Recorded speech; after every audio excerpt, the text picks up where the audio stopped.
villain in Nothing to Fear is, again, he's a well-known character from Batman's Rogues Gallery, going back to, I think, the 40s or the 50s, the Scarecrow. And I'm not sure he'd ever really been done before in animation. He may have been done, as a walk-on character or something in Super Friends, but as far as I know, he'd never really been, a major presence in any of the previous incarnations of Batman.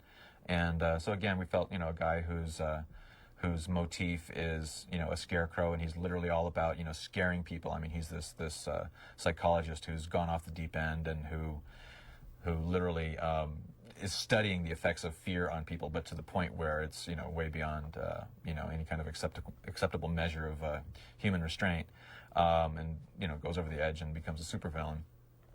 And we thought that was an interesting character. We could do a lot with that. Again, the Scarecrow character was a character who kind of constantly evolved. We kept thinking, the character's still not quite right. And every time we do a Scarecrow episode, we'd say, okay, well, let's mess around with him a little bit, find out, what makes him tick. Even his visual changed. Like almost every time you saw the Scarecrow, he looked different. In this episode, this is our very first Scarecrow episode that we did with him.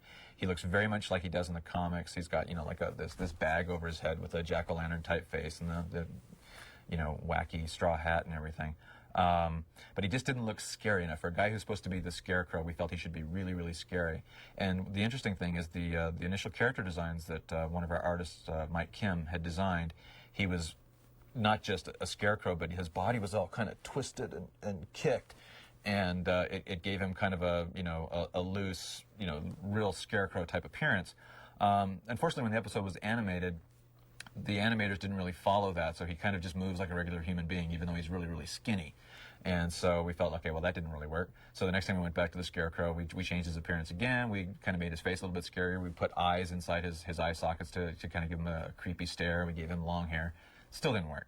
So I don't think we ever really quite got the Scarecrow right until, in the when we did the new Batman episodes for the WB, we actually went back and said, okay, you know what, this whole Scarecrow thing is not exactly working.